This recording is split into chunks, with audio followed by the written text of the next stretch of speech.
How you doing? How you been?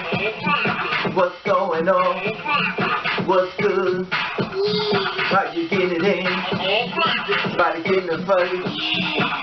What's going on, people? What's going on, people? It is the day of another day that we call Thursday. Anybody been said what's going on, people? Hope everybody's doing everything as far as prosperity in their life and, you know, knocking down doors as well as their dreams. You know, not letting anyone deter you from what the things you want in life. Anyway, I want to talk to you about the story at hand. It's about, this happened in November 2012. Now, I don't know if you know about this, but it was a Florida man by the name of Michael Dunn, 47 years old, a software developer. Here he is.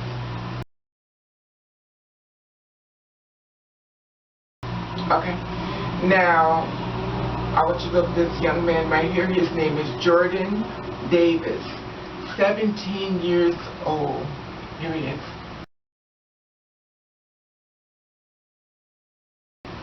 Okay, nice looking. Well, I don't know if you know about this story, but this story takes place in Florida. Now, this man right here, Michael Dunn, was going to the convenience store. You know, and what happened was, he had just came back from a wedding from his son, and him and his girlfriend was inside of the car. So they went inside the convenience store, and when they went inside, they saw Jordan Davis, 17, and that was inside of the car with him. You know, and on this day, was all hanging out and stuff. Well, they were all, the four guys was hanging out at a good time. They was inside of the car. So they was inside of the Dodge. So let me give you an idea what the Dodge truck looked like. Like this. Okay. So his friends was Tevin Thompson,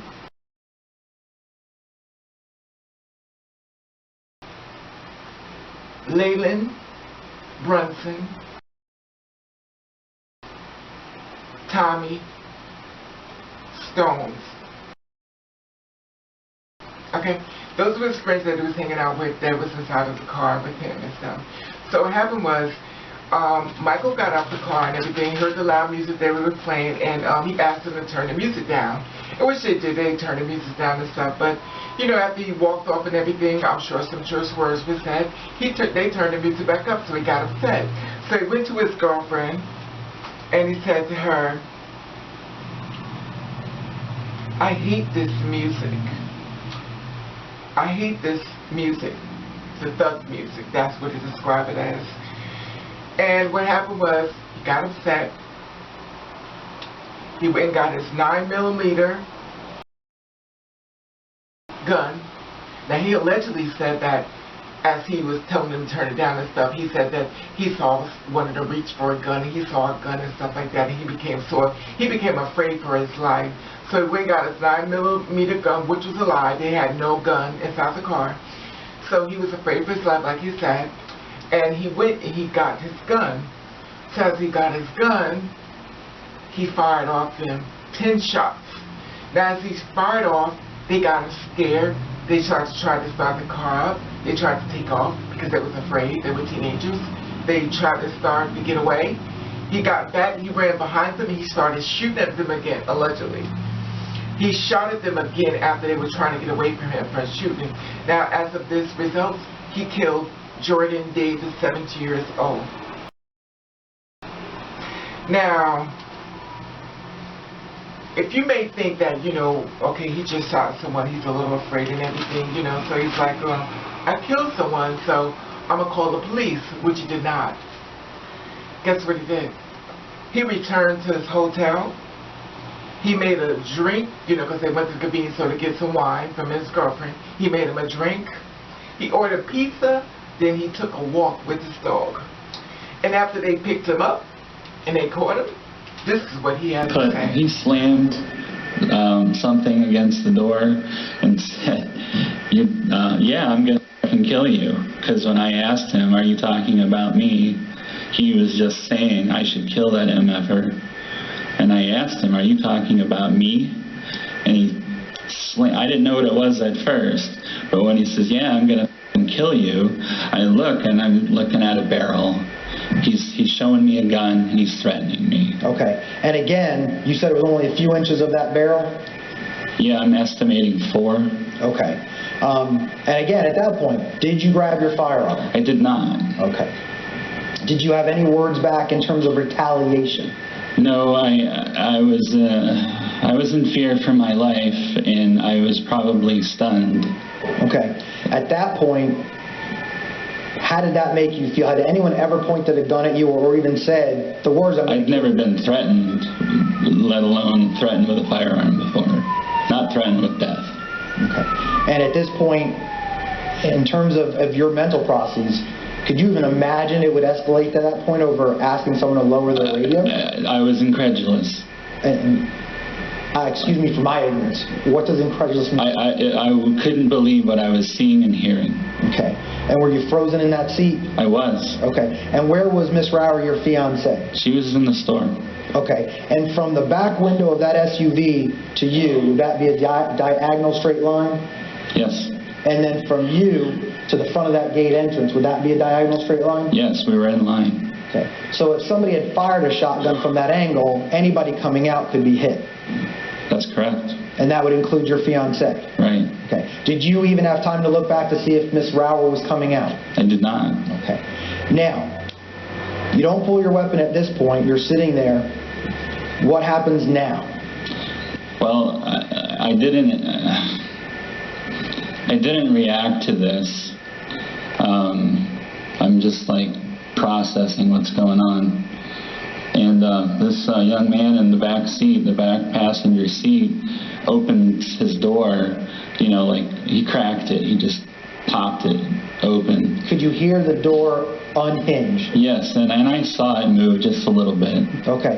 And at that point, because you've already said you were in fear of your life when he said, "You're dead, bitch," with a gun, right? Well, he said he was going to effing kill me, but after he opened the door, then he looked at me and said, "You're dead, bitch." And were you still sitting there in shock? Yes, I was. Were you still in fear for your life? I became even more fearful at that point. Okay. At that point, what did you believe was about to happen to you? I thought I was going to be killed. Did you even think he might even be able to get a shot off? Yes, I did. Okay. But I still didn't go for my gun at that time. Okay. Why is that? Why did you not reach for your gun? I couldn't tell you. Hoping that the situation was gonna de-escalate. I was in fear for my life, but I wasn't to the point where I was ready to employ deadly force. Okay. And were you even thinking about at that point? Not really. I was just like going, "Oh my God." Okay, you see that? Now he changed his story and stuff like that. He said it was afraid for his life and all that kind of stuff. And, he didn't know what to do as far as, but he knew to order pizza and have some wine and go to the hotel. We didn't think about calling the cops, that you just shot up at someone's car. So in case you don't know what this Dodge car looked like, truck, red, let me let you see what it looked like. Here it is. Look at all the shots going inside the car. I want you to see it outside.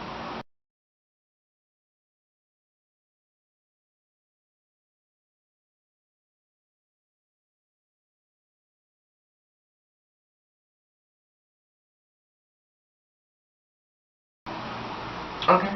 Now I want you to see the inside.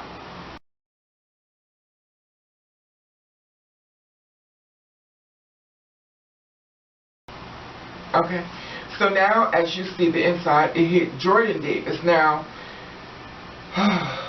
3 bullets was hit him and stuff. Okay. 2 hit his ribs. 1 hit his liver. And his diaphragm. And these are the pictures right here.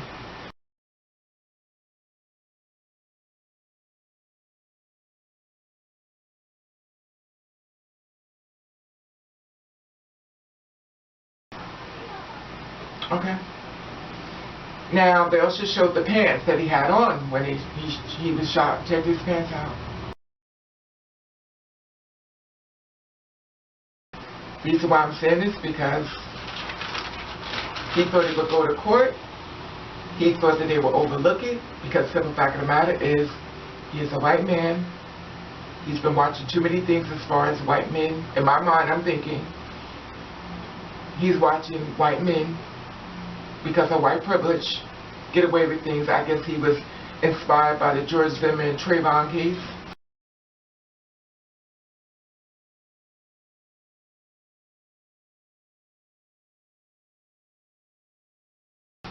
So he knew that he would be exonerated and it wouldn't be a big deal. So he went to court and everything and was not exonerated. You know, but the thing about it was he has been sentenced to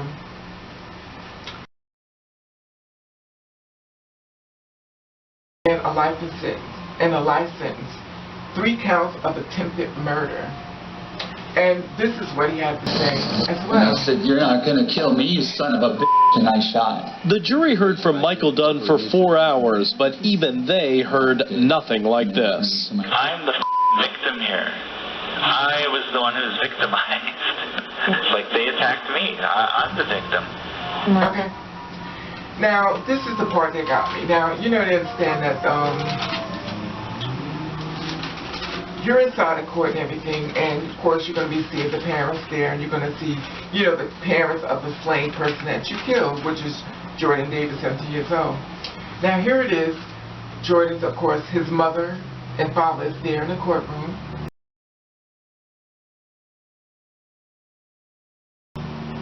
Okay. And then look over at him. Look over at Michael Dunn. Now I want you to look at his face. Now you're inside the court. You just killed someone. At this point, you're supposed to be showing some type of, you know, remorse and sorrow, whether you're faking it or not. At the end of the day, a lot of people just fake things.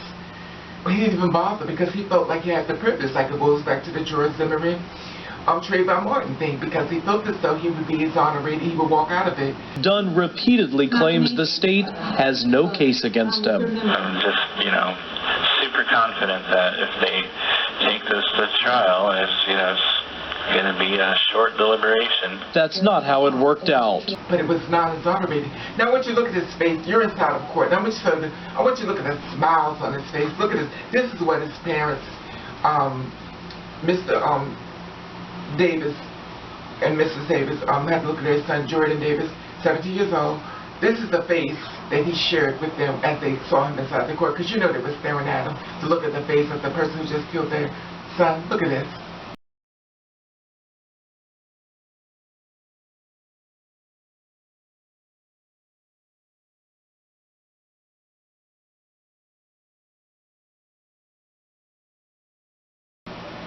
Okay. Now, if you know he does not seem to be very unhappy, does not even seem to be bothered with the situation.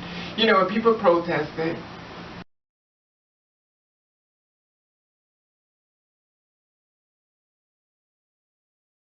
and it was also sentenced to life.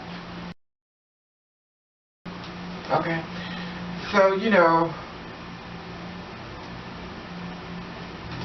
I found recorded a reference to him as far as him saying he thought he was going to get off, and his girlfriend, like I said, she said, you know, she didn't even know he was going to, you know, she didn't even know this all was going to take place, and she went on trial and everything, and she went against him of what he did. His fiancée, who later testified against him. What did the defendant say? I hate that thug music. Okay. Dunn. You know, so basically he felt as though they were thugs and stuff. He thought he was going to get off because they were black and black people are thugs. And, you know, basically that's how he described it. And he went to prison and stuff. And he told the other guys that was in there, you know, that there were black guys he killed. And seems to be still unbothered. Even though he got the sentence and stuff, he doesn't seem to care. Okay. So I was in a room with 3 black guys.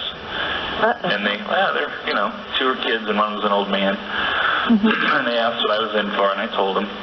And I gave them some of the details, and they were like, "Yep, straight up. You know, that's what they get." The jury didn't agree. You know, so I had watched his story and stuff like that. And like I said before, rest in peace, Jordan Davis. And my heart and prayers go out to the family of the Davis family and stuff, you know.